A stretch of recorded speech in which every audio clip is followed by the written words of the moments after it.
15 বলে সেঞ্চুরি না, বিশ্ব ক্রিকেটে এখনো পর্যন্ত কেউই করে উঠতে পারেনি, করা সম্ভব নয়। কিন্তু 15 বছরে সেঞ্চুরি করে ফেলেছেন বাংলার মুখ্যমন্ত্রী মমতা বন্দ্যোপাধ্যায়। শততম জনমুখী প্রকল্পের ঘোষণা যখন করছেন তখন গ্যালারির উদ্দেশ্যে ব্যাটও দেখান মমতা বন্দ্যোপাধ্যায়। দেখুন, সমাজের প্রত্যেকটা ক্ষেত্র তো বটেই, এখন দেখা যাচ্ছে প্রত্যেকটা পরিবারের প্রতিটা সদস্যকে ছুঁয়ে যাচ্ছে রাজ্য সরকারের কোনো না কোনো প্রকল্প। বঙ্গ বাজেট ঘোষণা হয়েছে, আর এই বাজেটের পর নিম্ন মধ্যবিত্ত পরিবারের বাজেটটা ঠিক কেমন দাঁড়ালো দেখুন একবার। আমাদের ছিল 94টা প্রকল্প, আজকে আরও 5-6টা ডিক্লেয়ার হয়ে গেল। সুতরাং আমার মনে হয় সেঞ্চুরি হয়ে গেল, মানে সামাজিক সুরক্ষার। সুতরাং আমি খুশি।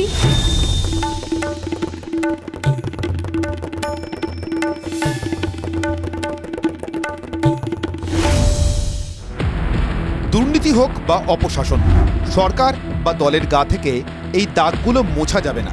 সেটা বুঝতে পেরেই কি দাগ পরিষ্কারের বদলে দাগ ঢেকে দেওয়ার কৌশল? প্রশ্নটা জোরালো হচ্ছে 17তম বাজেট প্রস্তাবনায়। আসুন একটা কাল্পনিক পরিবার ধরে মাসিক ভাতা প্রাপ্তির হিসেব কষা যাক। 2018 থেকে সরকার রূপশ্রী দিচ্ছে, মানে বিয়ের সময় মেয়েদেরকে দেওয়া হচ্ছে 1 লক্ষে 25,000 টাকা। তারপর সেই বিবাহিত মহিলা পাচ্ছেন লক্ষ্মীর ভাণ্ডারে 1,500 টাকা, SC ST হলে 1700 টাকা। কাল্পনিকভাবে ধরে নিন মহিলার স্বামীও বেকার। ধরে নেওয়া যাক একজনের বয়স 22, আরেকজনের 25। স্বামীর বেকার ভাতার 1,500 মিলিয়ে সংসার খরচে 3,200 টাকা সরকারি দিয়ে দিচ্ছে, মানে দিনে 100 টাকারও বেশি। এরপর ধরে নিন সেই বাড়িতে বয়স্ক বাবা ও মা রয়েছেন, দুজনের অ্যাকাউন্টে বার্ধক্য ভাতার 2,000 টাকা, মোট কত হলো 5,200 টাকা। এর মধ্যে বৃদ্ধ বাবার মৃত্যু হলেও কোনো অসুবিধা নেই, সেই একই পরিমাণ টাকা বিধবা ভাতায় পেতে থাকবেন বৃদ্ধা মা। এরপর রয়েছে বিয়ের পর সন্তান, সেখানেও সরকারি হাসপাতালে বিনামূল্যে ডেলিভারি থেকে যে কোনো স্বাস্থ্য সংক্রান্ত ঘটনায় স্বাস্থ্যসাথী প্রকল্পের সুবিধা। এবার পরিবারের 2 সন্তান বড় হবে, ততক্ষণে স্বামীর বেকার ভাতা থামলেও মেয়ে হলে কন্যাশ্রীর বার্ষিক 1,000 আর তারপর এককালীন 25,000। ছেলের বয়স 18 হলে আর মাধ্যমিক দেওয়া হয়ে গেলে ফের ঘরে ঢুকবে 1,500, অর্থাৎ বর্তমান অঙ্কেও 1,500 অটুট। একের পর এক দুর্নীতি, সঙ্গে আবার ধর্মীয় মেরুকরণ। ইস্যুর খামতি নেই, কিন্তু ভাতার সাগরে সব ইস্যুরই কি সলিল সমাধি? মানুষ খেতে পাচ্ছে না, আগে দুবেলা পেটে খাবার চাই, না হিন্দুত্ব চাই, না মুসলমানত্ব চাই, কোনো কিছুই চাই না, আগে দুবেলা পেটে ভাত চাই। ওরা যত বঞ্চনা করবে তত পরিত্রাতা হয়ে ঢাল হয়ে মাথার উপর দাঁড়াবেন যিনি, তার নাম মমতা বন্দ্যোপাধ্যায়। আয় 2 পয়সা নিয়ে যা, ভোট দিস। ক্ষমতায় থাকার জন্য 2 পয়সা ছড়িয়ে দিয়ে ক্ষমতা নেব, এই যে মনোভাব, খুব বিপজ্জনক মনোভাব। এবং এমন একটা অবস্থান তৈরি করা হচ্ছে যেন এটাই ভবিতব্য। আমি মনে করি না এটাই কেবলমাত্র ভবিতব্য। তাদের প্রাপ্য তাদের দিতে হবে, কিন্তু তার চেয়ে অনেক বেশি দেওয়ার সুযোগটাকে নষ্ট করে নয়। বাংলায় লেডি স্পেশাল চালু করেছিলেন রেলমন্ত্রী মমতা বন্দ্যোপাধ্যায়, তারপর আজ অব্দি বন্ধ হয়েছে কেন? কারণ রাজনীতি হাড়ে হাড়ে জানে জনতাকে দেওয়ার যে লাভ তার দ্বিগুণ ক্ষতি কিন্তু কেড়ে নেওয়ার চেষ্টায়। ওটা করতে গেলে আগুনে হাত পুড়বেই। ওনার অ্যাবসেন্সে এই ভাতা সর্বস্ব যে সরকার যা করে দিয়ে যাচ্ছে, এর যে আফটারমাথ, এটার কি সর্বনাশটা উনি করে দিয়ে যাচ্ছেন সেটা বাংলার মানুষকে বুঝতে হবে। এই টাকাটা ফিরে আসবে রাজ্যের অর্থনীতিতে, কারণ এই টাকা দিয়ে ওই মাটাই তার বাচ্চার জন্য ভালো খাবার কিনবেন, তার পরিবারের লোকজনের জন্য বাজার করবেন। খুব স্বাভাবিকভাবেই অর্থনীতিতে টাকাটা রোটেশন হবে। অর্থনীতির চরম সত্য সামাজিক প্রকল্প, কিন্তু সামাজিক প্রকল্প মানে কিন্তু ভাতা নয়। ইকোনমিটার অ্যাসপেক্টটাই হচ্ছে তোমাকে বাঁচতেও দেবে না, মরতেও দেবে না, অর্থাৎ তুমি বেঁচেও রইলে না, হ্যাঙ্গিং স্টেজে। এই ইকোনমিটা কিন্তু স্থায়ী ডেভেলপমেন্ট নয়। অর্থাৎ একটা শিশু জন্মানোর পরে তার মাথায় সে 2 লক্ষ টাকা ঋণ নিয়ে জন্মাবে, এটা শেষ কোথায় বলো তো? নীতি, আদর্শ, ভবিষ্যতের দিশা, সবার হাতে কাজ, ইত্যাদি ইত্যাদি। ভোট দেওয়ার আগে কোনটা মাথায় থাকবে? শিল্প না হওয়ার ব্যথা, নাকি পকেট ভর্তি টাকা? প্রশ্নের উত্তর দেবে বাংলা, আর তো মাত্র কয়েক মাস। Bureau report, TV9 Bangla. বিধানসভায় বাজেট আলোচনা। বাজেট আলোচনায় কি হওয়ার কথা? তথ্য পরিসংখ্যান নিয়ে আলোচনা, মানুষ কি পেলো না পেলো সেই সব নিয়ে আলোচনা, তথ্য পরিসংখ্যান নিয়ে কাটা ছেঁড়া বিশ্লেষণ, সেই জায়গায় আজকে বিধানসভার আলোচনায় সব থেকে বড় হয়ে দাঁড়ালো কি জানেন? ছেলেবেলায় রাইমস পড়েছিলেন না, হামটি ডামটি, সেই হামটি ডামটি চরিত্র। আসলে এবার কেন্দ্রের বাজেটকে মমতা বন্দ্যোপাধ্যায় কটাক্ষ করেছিলেন হামটি ডামটি বলে। পাল্টা আজ বিজেপির বিধায়ক, একাধারে তিনি অর্থনীতিবিদ অশোক লাহিড়ী, বিধানসভার কক্ষে দাঁড়িয়ে মমতা বন্দ্যোপাধ্যায়ের বাজেটকে অর্থাৎ রাজ্য সরকারের বাজেটকে হামটি ডামটি বলে কটাক্ষ করেছেন। এর পাল্টা আবার মন্ত্রী চন্দ্রিমা ভট্টাচার্য অশোকবাবুকে দু চার কথা শুনিয়ে দেন। শুভেন্দু অধিকারীরা অভিযোগ তোলেন যে অশোকবাবুর মতো প্রবীণ অর্থনীতিবিদকে এবং বিধায়ককে অপমান করেছে তৃণমূল। এই নিয়ে প্রতিবাদ করে তারা ওয়াকআউট করে, মানে বিজেপির এমএলএরা ওয়াকআউট করেন। আচ্ছা, মানুষ যখন জানতে পারবেন যে আজকে রাজ্য বাজেট আলোচনায় হামটি ডামটি নিয়ে বেশি আলোচনা হয়েছে, তখন কি মানুষের এটা মনে হবে না যে আসলে যাদেরকে আমরা নেতা করে, জনপ্রতিনিধি করে, এমএলএ বানিয়ে বিধানসভায় পাঠাই, তারা আমাদের কথা কম বলে নিজেদের মধ্যে ছেলে মানুষই ঝগড়া করছেন? শীতের অধিবেশনে বিধানসভায় উত্তাপের আঁচ, অধিবেশন থেকে বিজেপি বিধায়কদের ওয়াকআউট। কেন্দ্রীয় বাজেট পেশ হলো, তখন মাননীয় মুখ্যমন্ত্রী একটা কথা ব্যবহার করেছিলেন, হামটি ডামটি বাজেট। টোটালটাই মিথ্যে কথার ফুলঝুরি, হামটি ডামটি বাজেট। তো আমার তো মাতৃভাষা বাংলা, ইংরেজি বেশি জানি না, কিন্তু আজকে হঠাৎ উপলব্ধি হলো উনি হয়তো ওর এই যে আজকে যে বাজেট পেশ হলো সেইটাকে হামটি ডামটি বলতেছে। শুক্রবার বিধানসভায় ছিল রাজ্যের অন্তর্বর্তী বাজেট নিয়ে আলোচনা, সেখানেই ওঠে হামটি ডামটি প্রসঙ্গ। আর তার প্রেক্ষিতে যখন চন্দ্রিমা ভট্টাচার্য বলতে ওঠেন, তখন তিনি বলেন যে অশোক লাহিড়ী একজন আন্তর্জাতিক মানের অর্থনীতিবিদ, কিন্তু তিনি যেটা বলেছেন হামটি ডামটি, সেখানে কিন্তু দেখা গেছে যে কেন্দ্রীয় সরকার যে বাজেট পেশ করেছেন সেটা পুরো নিরাশায় ভর্তি। তিনি আন্তর্জাতিক ক্ষেত্রে একটা বড় অর্থনীতিবিদ হয়েছে, বাংলায় ভালো, তাই উনি যখন বলেন যে বাংলা স্কুলে পড়েছি, তারপরে হামটি ডামটি কেন বলেছেন, তেমনি হামটি ডামটিটা পড়ে শুনিয়ে দিলাম যে হামটি ডামটি কি, তা হামটি ডামটি কেন বলেছেন মাননীয় মুখ্যমন্ত্রী বাজেটকে, সেন্ট্রাল বাজেট। তারপর মুহূর্তে উত্তপ্ত অধিবেশন, বিজেপি বিধায়কদের ওয়াকআউট।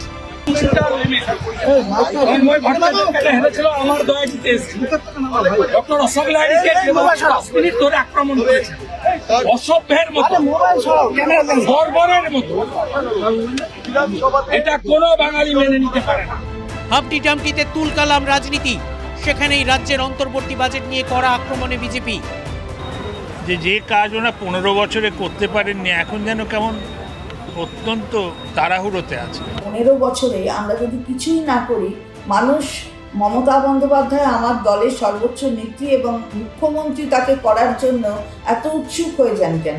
শুধুমাত্র তা 11ই হয়নি, তারপরেও তো হয়েছে, 16 হয়েছেন, 21 হয়েছেন, আবার হবেন 26-এ।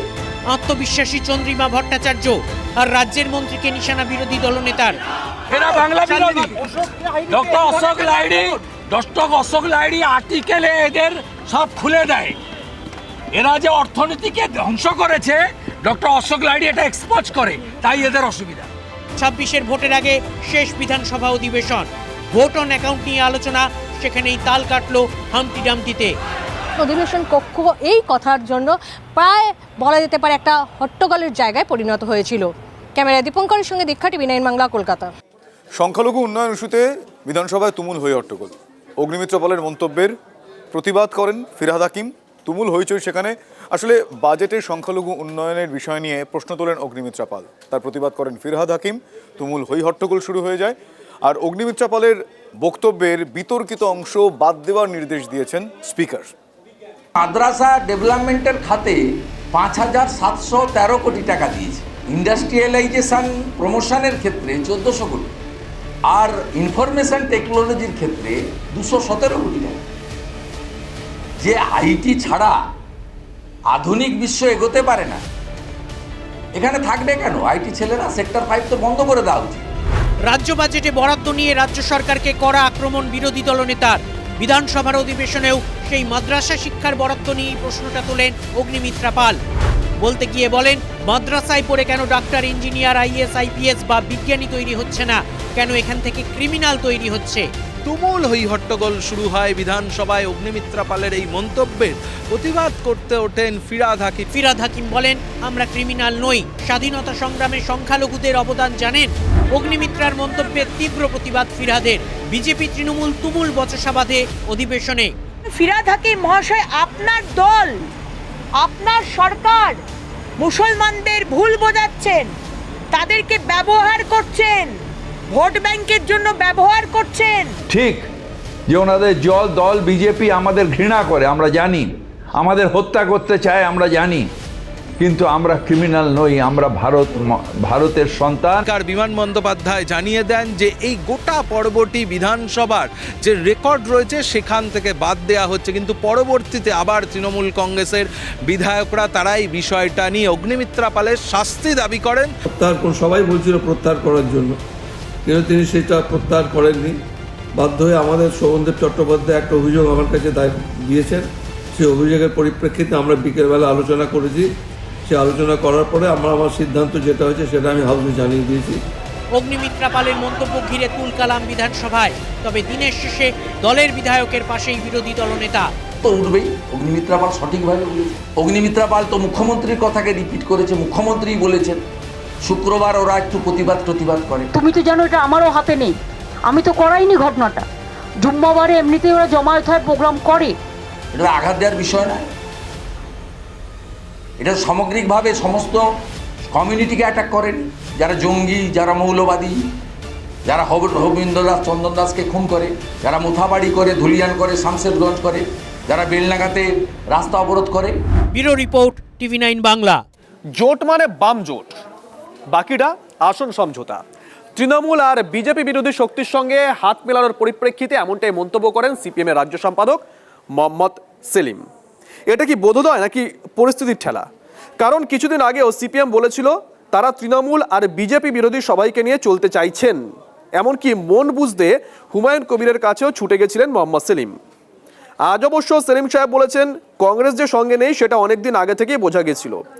তার মন্তব্য, নতুন প্রদেশ কংগ্রেস সভাপতি বামেদের থেকে তৃণমূলের বেশি কাছাকাছি অবস্থানে ছিলেন, আর তখন থেকেই নাকি সিপিএম তথা বামেরা 294টা আসনে একলা লড়াইয়ের প্রস্তুতি নিয়েছিল। তাহলে প্রশ্ন হলো, ফরওয়ার্ড ব্লকে নরেন চট্টোপাধ্যায় কি জোট অবস্থান নিয়ে সিপিএম এর সঙ্গে রয়েছে? এই অস্বস্তি কাটাতে রাজ্য সম্পাদকের দাবি, আজকেও বামফ্রন্ট চেয়ারম্যান বিমান বসুর সঙ্গে নরেন চট্টোপাধ্যায়ের বৈঠক হয়েছে। ঠিক কি বলেছেন তিনি, শুনুন। জোট আমাদের বাম জোট, বাম ফ্রন্ট, ফ্রন্ট মানে জোট। আমরা গত 2016-তে এবং 21-এ এবং 24-এ লোকসভা নির্বাচনে আমরা আসন সমঝোতা করেছিলাম। গত 1-2 বছর ধরে দেখবেন যে তোমার গিয়ে বাম এবং কংগ্রেসের মধ্যে কোনো যৌথ আন্দোলন বা কর্মসূচি সেভাবে হয়নি। তাতেই বোঝা যাচ্ছিল নতুন যে প্রদেশ কংগ্রেস সভাপতি হয়েছিলেন তার চয়েস থেকেই বোঝা গিয়েছিল যে মানে acceptable to Trinamool, amenable to Trinamool, এরকম একটা, এবং ওনার উবাচের মধ্যে থেকে বারবার বেরিয়ে এসছে। তখন থেকে আমরা প্রথম থেকে আমাদের পার্টিতে আমরা বামফ্রন্টে বলেছি, পার্টিতে বলেছি আমাদের 294 আসনের জন্যই প্রস্তুতি নিতে হবে। আপনি দলের মধ্যে নন, তো দলের মধ্যে অস্বস্তি কী করে আপনি জানতে পারলেন? এটা জানার কথা নয় এবং সেরকম কিছু নেই। আমি নিজে রাজ্য সম্পাদক, আর আসপোর্ট প্রেসুল না। আর দল বলে আপনি আবার বামফ্রন্ট বললেন এবং ফরওয়ার্ড ব্লক বললেন। ফরওয়ার্ড ব্লক সিপিএমের মধ্যে নেই, বামফ্রন্টের মধ্যে আছে। এবং আপনি যদি আপডেট হতে নিজে খবর নিলাম, তখন দেখতেন নরেন চ্যাটার্জি এখন আলিপুর সিটে গিয়ে বিমানদার সঙ্গে কথা বলছেন। আমাদের political tactical line, electoral tactical line অনুযায়ী আমরা এগোচ্ছি। এখনো দিনক্ষণ ঘোষণা হয়নি বিধানসভা নির্বাচনে, তবে তার আগেই শুরু হয়ে গিয়েছে দেয়াল লিখন। বারাবণী বিধানসভা কেন্দ্রে সেখানে তৃণমূল কংগ্রেস প্রার্থী হিসেবে বিধান উপাধ্যায়ের নাম লিখেছেন তারই দলের লোকজন, আর সেই নিয়ে এখন রাজনৈতিক বিতর্ক তুঙ্গে। বিধানসভা ভোটে এখনো কোনো কেন্দ্রে প্রার্থীর নাম ঘোষণা করেনি তৃণমূল, কিন্তু শুরু হয়ে গিয়েছে তৃণমূল প্রার্থীর নামে দেওয়াল লিখন। অবাক কাণ্ড আসানসোলে বারাবণী বিধানসভার সালানপুর ব্লকের খুদিকা গ্রাম পঞ্চায়েত এলাকায় তৃণমূল প্রার্থী বিধান উপাধ্যায়কে বিপুল ভোটে জয়ী করার আবেদন জানিয়ে দেওয়াল লিখন দলেরই কর্মীদের। বিধানদা ছাড়া বারাবণীতে আমার মনে হয় যে টিএমসি কোনো বিকল্প আর কোনো ক্যান্ডিডেট নেই। বারাবণীর বিধায়ক হিসেবে হ্যাট্রিক করে ফেলেছেন তৃণমূলের বিধান উপাধ্যায়। 3বারই বিপুল ভোটে জিতেছেন প্রয়াত মানিক উপাধ্যায়ের ছেলে বিধান। 2011, 2016, 2021 3বারের বিধায়ক বিধান উপাধ্যায়। 3বারই বিপুল ভোটে জয়ী হন তিনি। বিধানের বাবা মানিক উপাধ্যায়ও ছিলেন বিধায়ক। 1996 সালে কংগ্রেসের টিকিটে বিধায়ক হন মানিক উপাধ্যায়। 2001-এ তৃণমূলের টিকিটে জিতে বিধায়ক হন। মানিক উপাধ্যায়ের মৃত্যুর পর ছেলে বিধানকে টিকিট তৃণমূলের। বিধানসভা, লোকসভা, পঞ্চায়েত ভোটে বারাবণীতে এগিয়েছিল তৃণমূল। পরিবারের শক্ত ঘাঁটি হয়ে ওঠে বারাবণী। 2022 সালে বিধান উপাধ্যায়কে আসানসোল পুর নিগমের মেয়রের দায়িত্ব দেন খোদ মুখ্যমন্ত্রী। এহেন জনপ্রিয় জননেতাকে তৃণমূল এবারও বারাবণী থেকে প্রার্থী করবে, আশাবাদী স্থানীয় তৃণমূল নেতৃত্ব। কোনো নির্দেশ নেই, কর্মীগুলো যতটা আছে, কর্মী পার্টি দিয়ে আম পাবলিক ওরাও চাইছে কি নামটা লেখাও, এই হিসাবে ওরা যেখানে চুন করছে ওখানে নামটাও বলছে লিখছে। দলে ঘোষণা করার আগে প্রার্থীর নাম দেওয়ালে লেখায় রাজ্যের শাসক দলকে তীব্র কটাক্ষ বিজেপির। ভারতীয় জনতা পার্টিতে তো এটাকে অফেন্স হিসাবে ট্রিটমেন্ট করা হয়, কিন্তু এইখানে তৃণমূল কংগ্রেসের কাছে কিন্তু নিয়ম ভাঙাটাই হচ্ছে তাদের রীতি রেওয়াজ। বিধান উপাধ্যায়কে নিয়ে তৃণমূল কর্মীদের উৎসাহ উদ্দীপনাকেই কি গুরুত্ব দেবে শীর্ষ নেতৃত্ব, নাকি থাকবে নতুন কোনো চমক? বারাবণী থেকে চন্দ্রশেখর চট্টোপাধ্যায়ের রিপোর্ট, TV9 বাংলা। কথায় বলে খাজনার থেকে বাজনার দর বেশি, এরকমই একটা ঘটনা আপনাদের দেখায় বা শোনায়। সরকার ঠিকাদারকে বলেছে বাঁধ মেরামত করে দিলে রাজস্ব মকুব, অর্থাৎ কোনো রাজস্ব দিতে হবে না, কিন্তু তার শর্ত কি বাঁধ মেরামত করে দিতে হবে। আর বাঁধ মেরামত করার সময় যে বালি, মাটি যেগুলো পাওয়া যাবে সেগুলো বিক্রির লাইসেন্স, মানে সে বিক্রি করতে পারে। আর এখানেই কাঁচা খাজনা দেখতে পাচ্ছেন ঠিকাদার এমনই অভিযোগ কিনা এই বালি মাটি আগেই সে বিক্রি করতে শুরু করে দিয়েছে, বাঁধ মেরামতি এখনো হয়নি। এই অভিযোগই উঠেছে, এরকমই ঘটনা এবার দেখুন। বালিগুলোকে অন্য জায়গায়, মাটিগুলোকে অন্য জায়গায় নিয়ে বিক্রি করছে, মাফিয়া রাজ চলছে। অথচ তুমি ভেসে যাও, চলে যাও, জাহান্নামে যাও, তোমার কোনো অস্তিত্বই থাকবে না। নরক কি জিনিস এই মানুষগুলো হাড়ে হাড়ে জানে। বছর 3 মাস বিনা জলে খাবি খেতে হয়। কোনো গ্রামে দুর্গাপুজো হয় নমনম করে, কোথাও নমাজের সমস্যা। বছরের বাকি সময় এরা দেখেন কিভাবে চোখের সামনে নদীর বালি মাটি পাচার করে কিভাবে খাল কেটে কুমির ডেকে আনা হচ্ছে।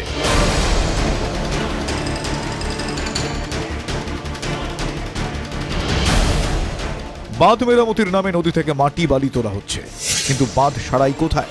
মাটি যে সব বিক্রি হয়ে যাচ্ছে। নদী পাড়ে এক ঝোড়া মাটি পড়েনি বলে অভিযোগ। অনাচার মানতে না পেরে হুগলির পুরসুরার ভেউটিয়ার বাসিন্দারা গলা চড়িয়েছেন। পোস্টার হাতে তাদের প্রতিবাদ, বাঁধ মেরামতি হচ্ছে না, যার ফলে নদীর বুক আলগা হয়ে যাচ্ছে। যে কোনো সময় বন্যায় আবার গ্রামের পর গ্রাম প্লাবিত হবে। বন্যা এলে আমরা সব ডুবে যাই, আমরা কোথায় যেতে পাইনি, মানুষ মরে গেলে ভাসিয়ে দিতে হয়। উনারা যে নদী খননটা করছে নদী সুরক্ষার জন্য, কিন্তু উনারা কেন একবারে ভাবছেন না যে আগে এদের বাঁধটা আমরা মেরামতটা করি। বর্ষা এলেই এই কানামুন্ডেশ্বরী কাঁদিয়ে ছাড়ে। গ্রামবাসীদের সাফ কথা, বাঁধ মেরামতি না হলে নদী খনন করা যাবে না। সরকার না শুনলে ভোট বয়কটের হুঁশিয়ারিও দিয়ে রেখেছেন তারা। বালি নিয়ে চলে যাবে আর আমাদের রাস্তাঘাটকে ডুবিয়ে পথে বসে রেখে যাবে, সেটা তো কোনদিন হতে পারে না। ভোট আমরা দেবো, আমাদের রাস্তাঘাটটা আগে করতেই হবে। গ্রামবাসীদের অভিযোগ পেয়ে নবান্নের প্রতিনিধিরা এসেছিলেন পুরসুরায়। আবারও নাকি যে কে সেই। মাটি পাচার কারা করছে? বিরোধীদের সাফ কথা, তৃণমূলের মদতপুষ্ট ঠিকাদাররা। তৃণমূলই আবার আইন দেখাচ্ছে। গ্রামবাসীর সঙ্গে আমি আছি, এর বিরুদ্ধেও লড়াই হবে, এর বিরুদ্ধেও আন্দোলন হবে এবং যেখানে যেখানে জানাবো। গ্রামবাসী যদি রুখতে পারে ভালো, আর না হলে নদী গর্ভে চলে যাবে সব। নিশ্চিতভাবে যে ঠিকাদার নেবে তাকে বাঁধ সংরক্ষণ রাখতে হবে, বাঁধটাকে সংস্কার করে রাখতে হবে। গ্রামবাসীদের প্রশ্ন, সেচ দফতর আদৌ কি খবর রাখে নদী পাড়ে কি চলছে, নাকি সব জেনে চুরির লাইসেন্স দিয়ে রেখেছে? ভোটের আগে একজোট আন্দোলন পুরসুরার শাসকের ভিত কি নড়িয়ে দেবে?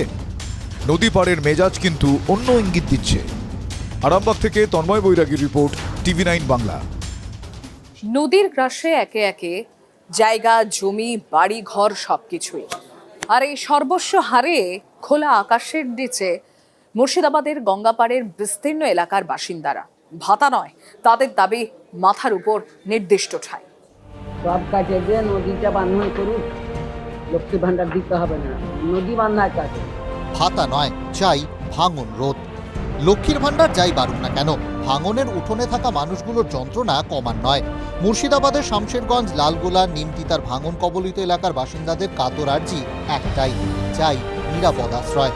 চোখের সামনে নদী গিলে খাচ্ছে ঘরবাড়ি, হারিয়ে যাচ্ছে ভূত ভবিষ্যৎ। বাড়ি হারিয়ে স্কুলই এখন শেষ ঠিকানা। বাড়ি তারানগর কাটে গেছে নদীর ভাঙনে, আমাকে ফের জায়গা দেয়নি। আমার 45 বিঘা জমি কেটেছে, বাড়ি ঘর কিচ্ছু নাই, কিছু একটা টানতেও পারেনি, সব শেষে। এই কোনোদিন এই স্কুলে থাকে মানুষ। বাড়ি কোথায় ছিল এদের অনেকেই বলতে পারবেন না, কারণ শামশেরগঞ্জের চাচণ্ড শিবপুরের মানচিত্রই যে বদলে গেছে। লালগোলার তারাপুরও প্রায় নিশ্চিহ্ন, নিমতিতার একাংশও ভাঙনের কবলে। এই অবস্থায় লক্ষ্মীর ভাণ্ডারের মতো ভাতা নয়, ভাঙন মোকাবিলায় জোরালো পদক্ষেপের দাবি নদী পারে। এখন শুধু হয়তো কোথা থেকে বালি নিয়ে আসছে আর বালি ফেলছে, বালিতে নদীর ভাঙন রোধ করা যায়। নদী ভাঙন রুখতে এতদিন কি করেছে রাজ্য সরকার? চড়াসুর বিরোধীদের। যে শুভ বুদ্ধি হয়েছে যে লক্ষ্মীর ভান্ডার দিয়ে তুমি আমাদের ভোট কিনবে, আর ভাঙনে আমরা বিপর্যস্ত হয়ে এখানে ওখানে যাযাবরের মতো ঘুরে বেড়াবো, এই জীবন আমাদের চাই না। ভগবানগোলার মানুষ বোঝে, কারণ আমরা এই ভাঙন কবলিত এলাকার মানুষ। সেই কারণে কোনো লক্ষ্মীর ভান্ডার নয়, কোনো সরস্বতীর ভান্ডারও নয়, এখানে কোনো গল্পই চলবে না। ভাতাজীবী নয়, পরজীবী নয়, নিজের বাড়িতেই থাকতে চান ভুক্তভোগীরা। সেই সুযোগ আদৌ মিলবে কি? মুর্শিদাবাদ থেকে কৌশিক ঘোষের রিপোর্ট, TV9 বাংলা। চোপড়ার মাঝিয়ালিতে শিক্ষাও নেই, স্ত্রীও নেই। দেখুন, আমরা দেখছি রাজ্য সরকার পিছিয়ে পড়া এলাকাগুলোকে এগিয়ে নিয়ে আসার জন্য অনেক কিছু করছে, কিন্তু এই গ্রামে একটি স্কুলে শিক্ষক না থাকার ফলে স্কুল বন্ধ হয়ে গেল। কিভাবে এগোবে এই প্রত্যন্ত গ্রাম?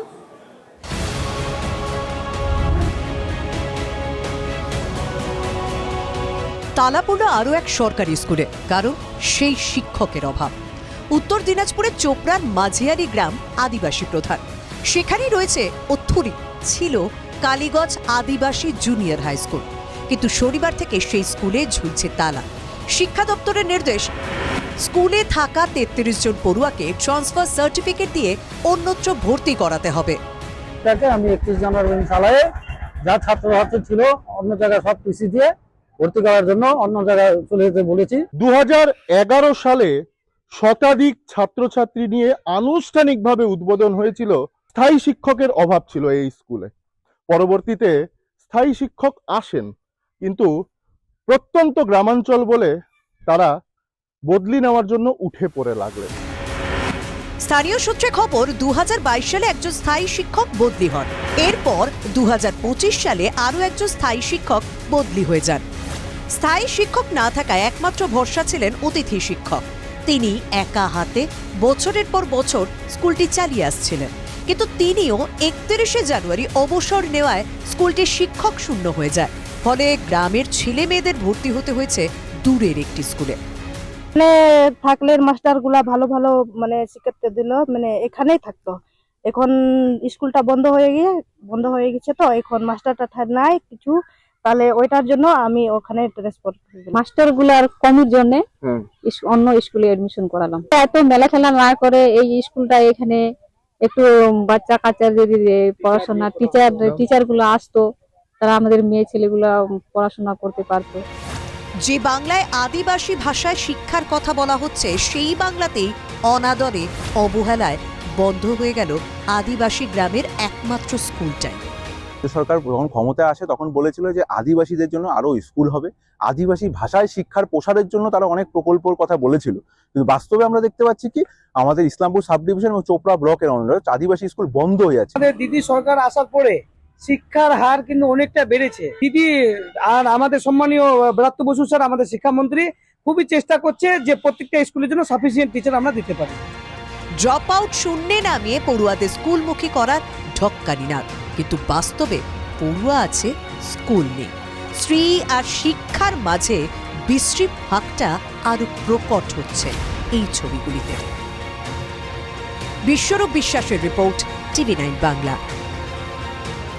জলপাইগুড়ির বাহাদুর পঞ্চায়েত, আর সেই পঞ্চায়েতে এলাকায় একটা অভিযোগকে কেন্দ্র করে সরগরম হয়ে উঠেছে। কি অভিযোগ উঠছে, বিজেপি করায় নাকি একই পরিবারের নামে একাধিক বাড়ি মিলছে, আর এই অভিযোগকে কেন্দ্র করে সরগরম হয়ে উঠেছে এলাকা। এবং অভিযোগ এটাও উঠে আসছে, যারা নাকি প্রকৃত ঘর পাওয়ার কথা তারা বঞ্চিত হচ্ছেন। দেখুন, আমি ঘর চাচ্ছি, একটা ছেলে আছে বাড়িতে, তাকে নিয়ে থাকতে পারি, বউ আছে, এইটুকুই তো। মাথার ওপর ছাদ, এটুকুই তো চাওয়া, ঠিকই, কিন্তু গরিবের সেই চাহিদা পূরণের আগে রাজনীতির শর্ত পূরণই যেন নিয়ম হয়ে গেছে। তা সে যেই ক্ষমতায় থাকুক। একটা ঘর আগে পেয়ে গেছে দাদা। হ্যাঁ, আর এখন আপনি পেলেন আমরা বিজেপি দলের সময় শুনলেন তো, জলপাইগুড়ির বাহাদুর পঞ্চায়েতের নাকপাড়ার কালু রায় গত 9 বছর ধরে ঘরের আশায় বসে আছেন। আর একই গ্রামের বিজেপি কর্মী অন্তোষ এবং তার দাদা দুজনেই আবাসের ঘর পেয়েছেন। ভাববেন না পঞ্চায়েতটা তৃণমূলের, এই পঞ্চায়েতে ক্ষমতায় আছে বিজেপি, আর আবাসের ঘর নিয়ে অভিযোগ আছে ভুরি ভুরি।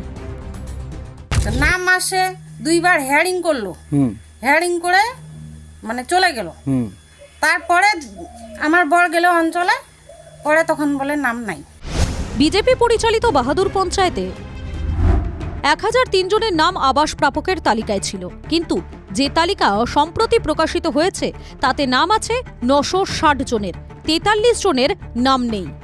টিএমসি করার অপরাধে এই ঘরগুলো হচ্ছে আপনার মানুষে আর গরুতে একসঙ্গে থাকছে, অথচ যারা বিজেপি করছে তারা হয়তো ডবল ডবল ঘর পাচ্ছে। ওরা এখন সব ভুলভাল বলে বেড়াচ্ছে এবং সমস্ত ভুয়ো কিছু তথ্য নিয়ে ওরা মানুষকে বিভ্রান্ত করছে।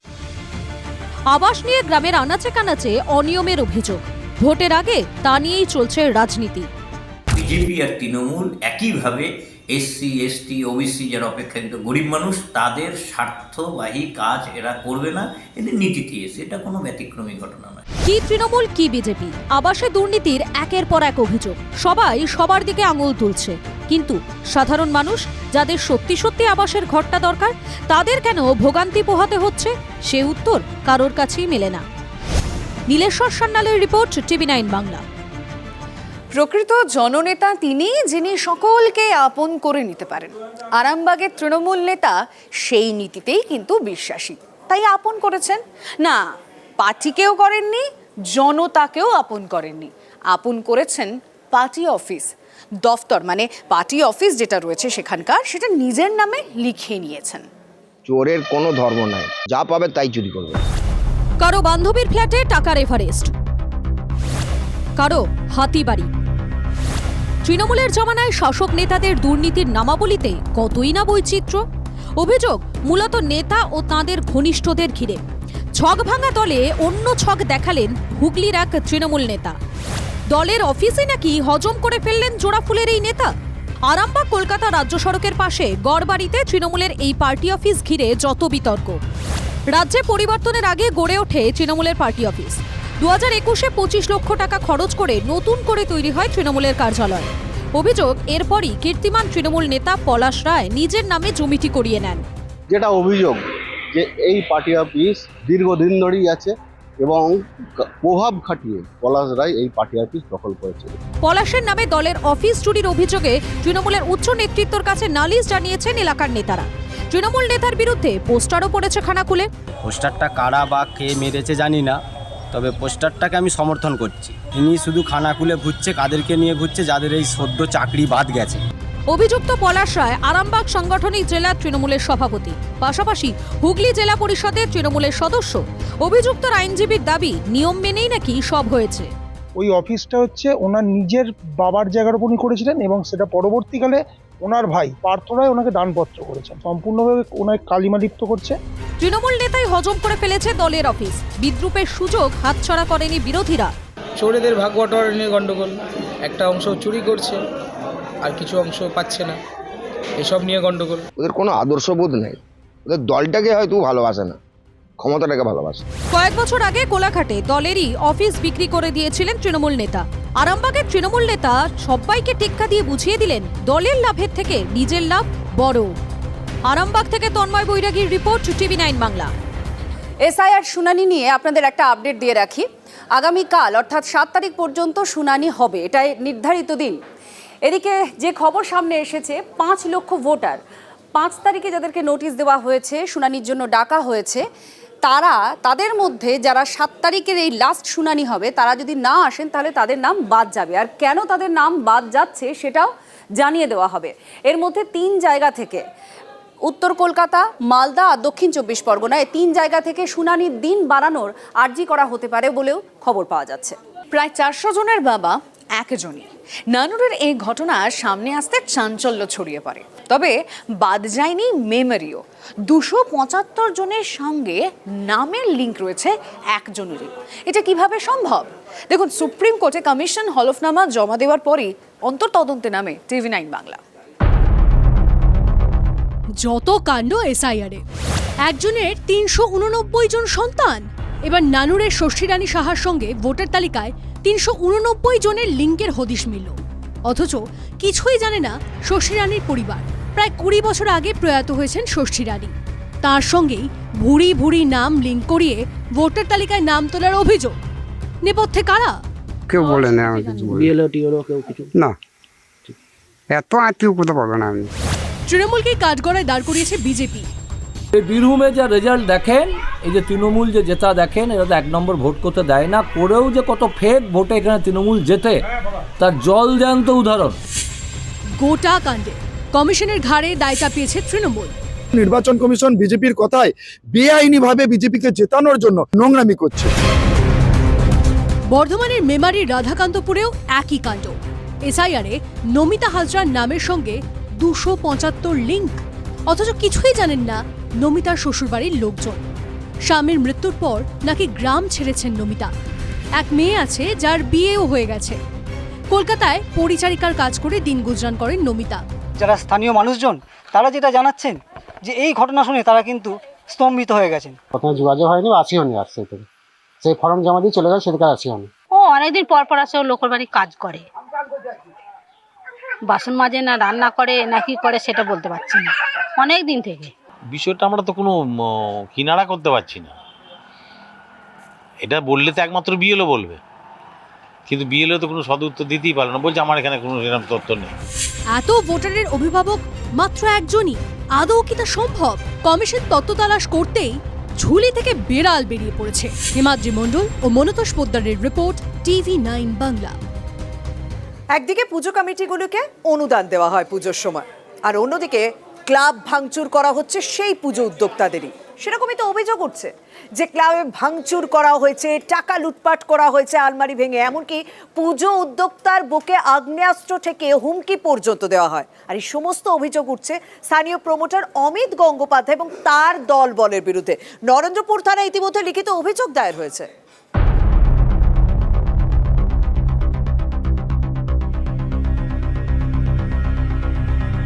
গড়িয়ামোড়ের কাছেই নবদুর্গা ক্লাবের অফিস একেবারে তছনছ হয়ে গিয়েছে।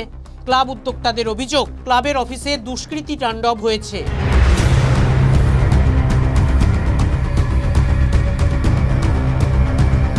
গড়িয়ার নবদুর্গা পুজো সংঘ গতকাল সকাল 7টা নাগাদ এক প্রমোটার অমিত গাঙ্গুলি এসে এই যে পুজো কমিটির অফিস ঘর রয়েছে সেখানে ব্যাপক ভাঙচুর চালায় বলে অভিযোগ। অমিত গাঙ্গুলির নেতৃত্বে প্রায় 50টা ছেলে আর্মস নিয়ে এসে আমাদের পুজো কমিটি ভাঙচুর করেছে।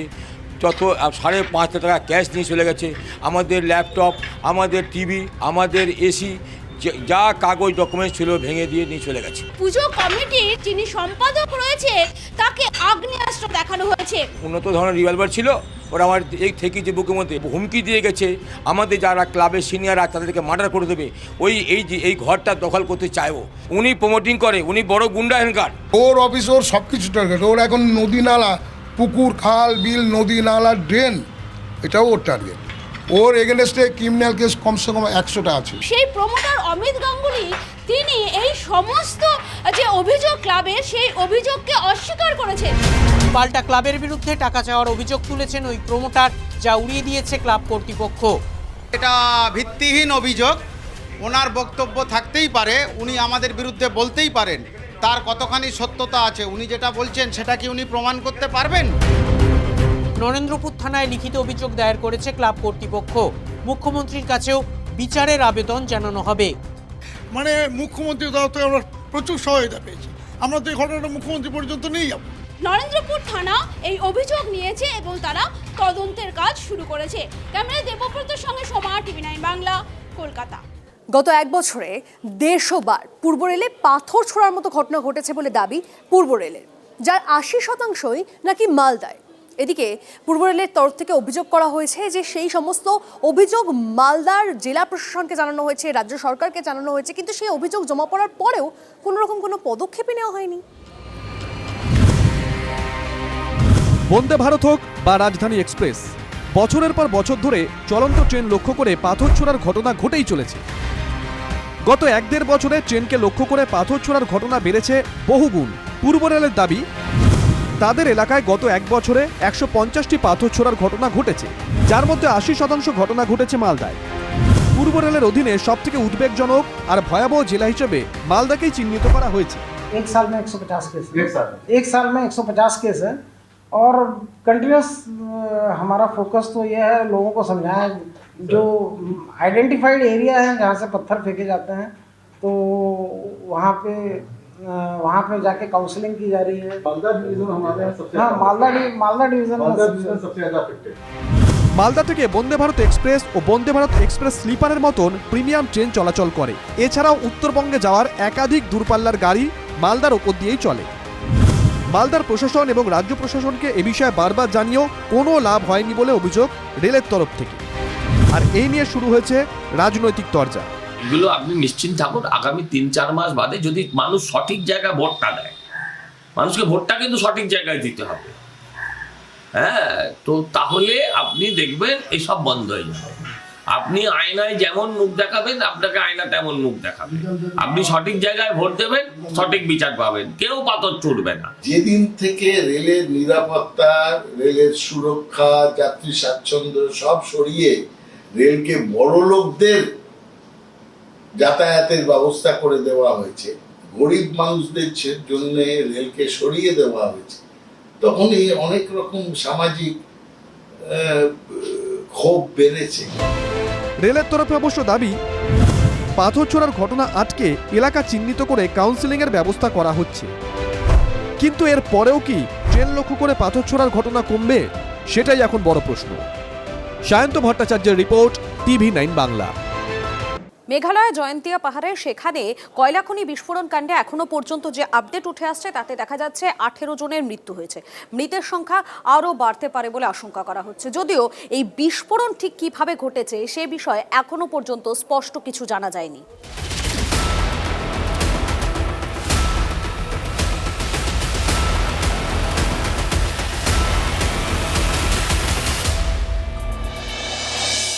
বড়সড় খনি বিপর্যয় মেঘালয়। বিস্ফোরণ আর ধসে খনিতেই শ্রমিকদের মৃত্যু মিছিল, মৃতের সংখ্যাও লাফিয়ে বেড়েছে। দুশ্চিন্তা বাড়িয়েছে খনির ভেতর আরও শ্রমিকদের আটকে থাকার আশঙ্কা। মেঘালয়ের পূর্ব জয়ন্তিয়া হিলসের থানকসু এলাকায় দুর্ঘটনাটি ঘটে বৃহস্পতিবার। খনির ভিতরেই বিস্ফোরণ হয়। খনিমুখ দিয়ে কালো ধোঁয়া বেরোতে শুরু করে। বাইরে থাকা শ্রমিকেরা মুহূর্তে ভিড় জমান খনির বাইরে। উদ্ধার কাজ শুরু করে মেঘালয় পুলিশ, দমকল ও বিপর্যয় মোকাবিলার কর্মীরা। জানা যায়, নিষিদ্ধ র্যাটহোল কয়লা খনিতে ডায়নামাইট ফাটাতে গিয়েই বিস্ফোরণ হয়।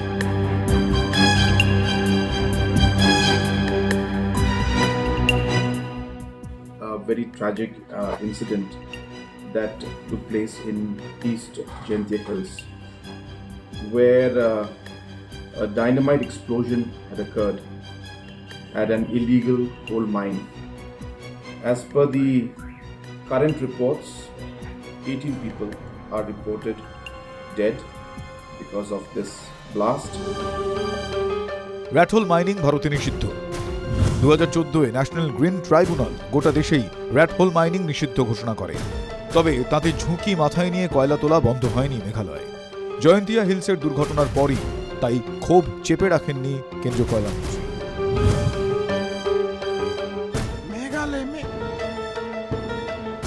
जो इलीगल कोलमैन चलते हैं उसमें एक्सीडेंट हुआ है। ये स्टेट गवर्नमेंट का देखभाल में इलीगल कोलमैन को रोकना होता है। हम बहुत बार सभी स्टेट गवर्नमेंट्स को इलीगल कोलमैन रोकने के लिए बार बार चिट्ठी लिखते रहते हैं। মেঘালয় নিষিদ্ধ র্যাটহোল কয়লা খনি নিয়ে অস্বস্তিতে পড়েছে কনরাড সাংমার সরকার। These are things that cannot be tolerated anymore. All who are involved in any kind of mining activity, that scientific mining is now open, and they should not I repeat, they should not engage in any more of any kind of illegal activities which endangers life. খনি শ্রমিকদের বেশিরভাগই পাশের রাজ্য আসামের বাসিন্দা। দুর্ঘটনার পরই শোক প্রকাশ করেছেন প্রধানমন্ত্রী নরেন্দ্র মোদী। মৃত শ্রমিকদের পরিবারকে প্রধানমন্ত্রীর ত্রাণ তহবিল থেকে 2 লক্ষ টাকা করে ক্ষতিপূরণ দেওয়ার কথা তিনি জানিয়েছেন। মেঘালয় সরকারও মৃতদের পরিবারকে 3 লক্ষ টাকা আর্থিক সাহায্যের কথা ঘোষণা করে। এইসব সরকারি সাহায্যের আশ্বাসের মাঝেই উত্তর পূর্বের নিষিদ্ধ র্যাটহোল মাইনিংয়ের রমরমা নিয়ে বিতর্ক বড় হয়ে উঠেছে। Bureau report, TV9 Bangla.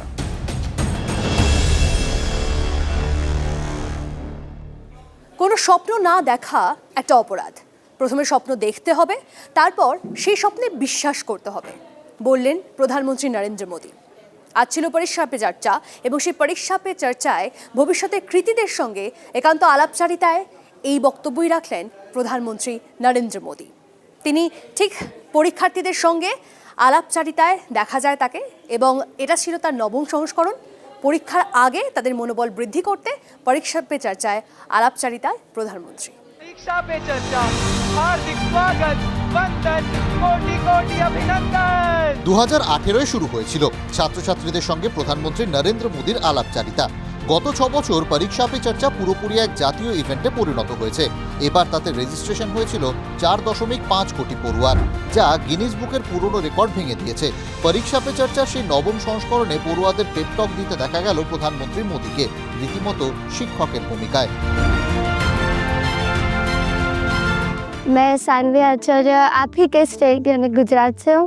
मेरा पहला सवाल ये है कि पेरेंट्स भी हमारी चिंता करते हैं, टीचर्स हमें सपोर्ट करते हैं, लेकिन मेन इशू तब आ जाता है कि टीचर्स पढ़ाई का एक अलग पैटर्न सजेस्ट करते हैं, पेरेंट्स एक अलग तरह से बोलते हैं कि ये पैटर्न से पढ़ो, और स्टूडेंट्स में तो अलग ट्रेंड ही चल रहा होता है। तो उस समय हम कंफ्यूज हो जाते हैं कि कौन सा पैटर्न सही है। देखिए, ये जीवन भर ऐसा रहता है। मैं प्रधानमंत्री बन गया ना, तो भी कोई बताता है ऐसे करो, कोई कहता है ऐसे करो। শুধু পাঠ্যপুস্তক নয়, জীবনের পরীক্ষার পাঠও দিলেন প্রধানমন্ত্রী নরেন্দ্র মোদী। পড়ুয়াদের মনোবল বাড়ালেন তিনি, বললেন পরীক্ষাকে উৎসবের মতো নিতে।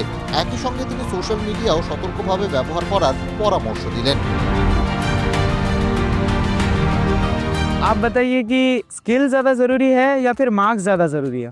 ये जो मन में रहता है ना कि इसका महत्व है कि उसका महत्व है, खाने का महत्व है कि सोने का महत्व है, पढ़ने का महत्व है कि खेलने का महत्व है, उसका एक कॉमन जवाब होता है, हर चीज में संतुलन होना चाहिए, बैलेंस होना चाहिए। एक तरफ झुकोगे तो गिरोगे कि नहीं गिरोगे? Yes sir.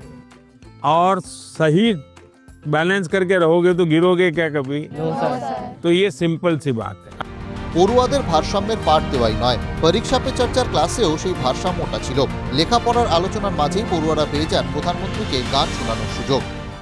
बढ़ता चल तू बढ़ता चल, करता चल कुछ करता चल, सारी दुनिया तेरे पीछे मुश्किलों से लड़ता चल, सारी दुनिया तेरे पीछे मुश्किलों से लड़ता चल। सॉन्ग है, इसका टाइटल मैंने रखा है हमारा भारत भूमि। हमारा भारत भूमि है, ऋषियों का ये देश है, हमारा भारत भूमि है, ऋषियों का ये देश है, अनेकता में एकता शांति का परिवेश है।